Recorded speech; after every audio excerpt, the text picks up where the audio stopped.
मंत्री माणिकराव कोकाटे के खिलाफ नासिक सत्र न्यायालय ने स्पष्ट आदेश जारी किया है, जिनमें उनके ऊपर 1995 में लगे धोखाधड़ी और जालसाजी के मामले में आरोप सिद्ध होने की पुष्टि की गई। बताया जा रहा है कि थोड़े समय में मंत्री कोकाटे सत्र न्यायालय में उपस्थित हो सकते हैं। इसके साथ ही उनके इस्तीफे को मुख्यमंत्री अजित पवार को सौंपे जाने की भी संभावना है। फिलहाल मंत्री माणिकराव कोकाटे संपर्क में नहीं है। आइए सुनते इस पूरे मामले में आखिर क्या कुछ कहना है एडवोकेट आशुतोष राठौड़ का। माणिकराव कोकाटे यांच्या विरुद्ध काल माननीय सत्र न्यायालय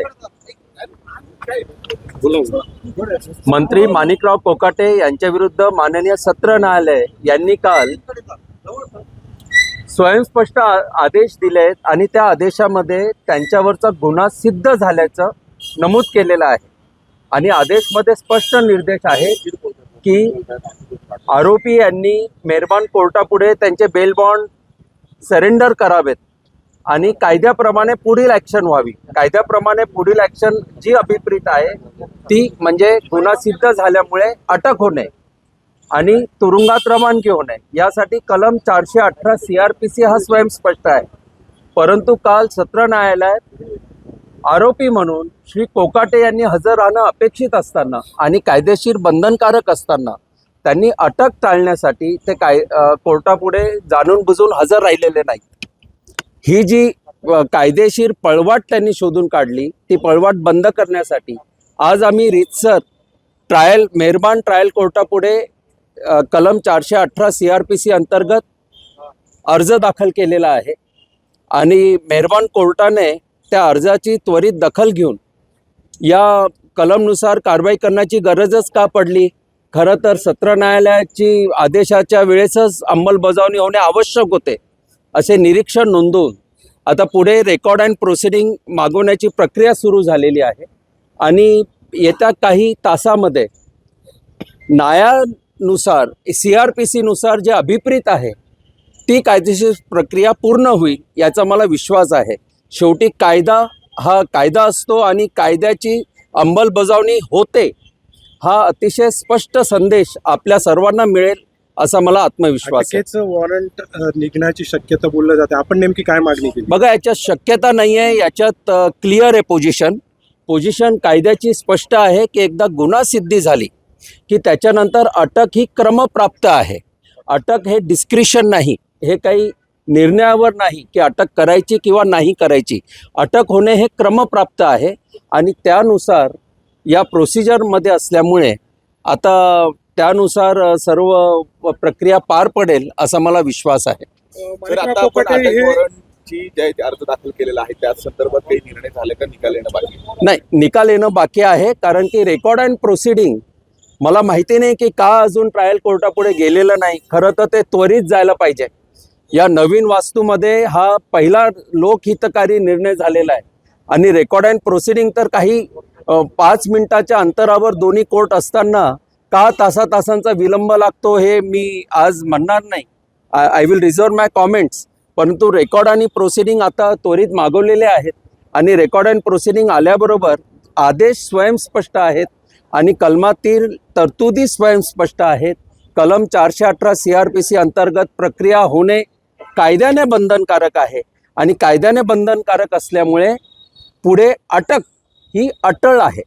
याच्यामध्ये ती उच्च न्यायालयामध्ये दाव घेण्याची शक्यता त्यांना? बघा, माननीय उच्च न्यायालयात जाण्याचा अधिकार प्रत्येकाला आहे, परंतु माननीय उच्च न्यायालयात जाताना कायद्याची जी काही बाजू ठेवावी लागेल ते ठेवताना महत्त्वाचा मुद्दा हा आहे की सत्र न्यायालयाने शिक्षा ठोठावताना आरोपीने तिथे हजर राहणं जे आवश्यक होतं, तर आरोपी जाणून बुजून तिथे हजर राहिलेले नाही, त्यांनी अटक टाळलेली आहे। हे जे मिसकंडक्ट ऑफ ॲक्युज्ड आहे, हे जे गैरवर्तन आहे आरोपीचं, हा महत्त्वाचा मुद्दा माननीय उच्च न्यायालयापुढे आम्ही सादर करत आहोत। माननीय उच्च न्यायालयापुढे ऑलरेडी आमची बाजू ठेवली गेलेली आहे आणि जेव्हा आरोपीचं मिसकंडक्ट असतं तेव्हा माननीय उच्च न्यायालय कोणताही रिलीफ देण्यासाठी हे खूप रिलक्टंट असतात। हे सेटल्ड प्रिन्सिपल ऑफ लॉ आहेत। माननीय सर्वोच्च न्यायालयाने याबद्दल प्रस्तावित कायदा आहे, कारण की मेहरबान न्यायालयाकडनं जर काही आपल्याला रिलीफ हवा असेल तर you should approach court with clean hands. इथे आरोपी running away from the lawful provision. त्यामुळे प्रकरण अतिशय गंभीर आहे आणि आपल्या सर्वांच्या वतीने मी माननीय मुख्यमंत्री महोदयांना याबद्दल आवाहन करतो. त्यांच्याकडे लॉ अँड ज्युडिशरी विभाग आहे, तर त्यांनी स्वतः दखल घेऊन आरोपींचा राजीनामा घेणं आवश्यक आहे. कारण की गुन्हा सिद्धी झालेल्या व्यक्ती हा संविधानिक पदावर असणं हा एक अतिशय चुकीचा संदेश समाजात जात आहे.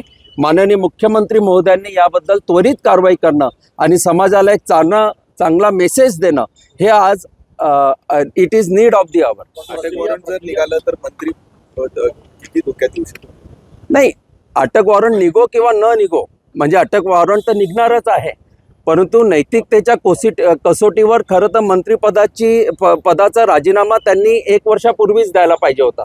परंतु नैतिकतेची अपेक्षा करायची तरी कोणाकडे?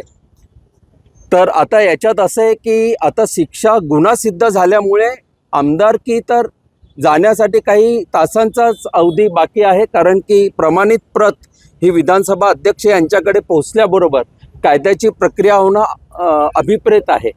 पण अनिवार्य सगळी प्रक्रिया असताना सुद्धा आपल्याला कोर्टात धाव घ्यावी लागते, याचा अर्थ दबाव यंत्रणेवर आहे असं आपलं म्हणणं आहे. आता मी असं म्हणणं बरोबर नाही, परंतु ज्या काही गोष्टी घडतायत त्यातनं मी निश्चितच असं म्हणेल की न्यायासाठी लढावं लागतं, हा निश्चितच चांगला संदेश नाही. न्याय प्रक्रिया ही सहज पाहिजे, सोपी पाहिजे आणि न्यायासाठी झगडावं लागू नये. कारण की सेटल्ड प्रिन्सिपल असं आहे की justice should be not only done but it should be seen to be done. तर न्याय होताना दिसला पाहिजे आणि या प्रकरणात न्याय होताना दिसत नाही आहे. रेकॉर्ड अँड प्रोसिडिंगसाठी आम्हाला अर्ज करावा लागतो. ही जी हॅरेसमेंट आहे ही बरोबर नाही, परंतु आता मेहरबान न्यायालयाचा मी आदर राखतो आणि लवकरच याबद्दल कायद्याची प्रक्रिया राखली जाईल असा विश्वास व्यक्त करतो. त्यामध्ये मुद्दा clear करा की तुम्ही म्हणालात की राज्यपालांकडे किंवा त्याबाबतची जी पुढची प्रक्रिया असते ती प्रक्रिया नेमकी कशी असते, किती वेळेमध्ये ती होणं अपेक्षित असतं, त्याची काही बघा, मर्यादा आता याच्यात कॉन्स्टिट्युशनल लॉचे सर्व प्रकरण इन्व्हॉल्व्ह झाले आहेत. आता याच्यात जी काही लिगल स्ट्रॅटेजी आहे ती मला आत्ता उलगडून सांगताना थोडं कठीण आहे. कारण की शेवटी हा स्ट्रॅटेजीचा भाग असतो आणि सत्याची लढाई जी असते तो एक युद्ध आहे. तर याच्यात काही आमच्या ज्या स्ट्रॅटेजी आहेत त्या वेळेवर उघड होतील, वेळेवर तुम्हाला कळतील. याच्यात आम्ही माननीय सर्वोच्च न्यायालयातही काही SLP दाखल करत आहोत. माननीय राज्यपाल महामहिम यांच्या पुढे आम्ही करत आहोत. त्यामुळे आता या प्रकरणात सर्व कायदेशीर प्रक्रिया पार पडत आहे आणि वेळोवेळी त्या वेळी आपल्याला हे कळत जाईल. आता मला उलगडून सांगता येणार नाही कारण की हा स्ट्रॅटेजीचा भाग आहे. जर आपण म्हणलात की आमदारकी काही तासासाठी उभी केली तर काय मला नाही, मला हे म्हणायचं आहे की कलम 418 CRPC अंतर्गत जी काही प्रक्रिया पार पडेल त्या प्रक्रियेनुसार जे काही निष्पन्न होईल त्या निष्पन्नात जेव्हा गुन्हा सिद्ध झालेला आहे तर कायद्यानुसार 2 वर्षाची शिक्षा जर झाली असेल तर आमदारकी राहत नाही. लोकप्रतिनिधी कायदा आहे, स्वयंस्पष्ट आहे. हे माझं म्हणणं नाही, हे कायद्याचं म्हणणं आहे. ही वैयक्तिक लढाई नाही.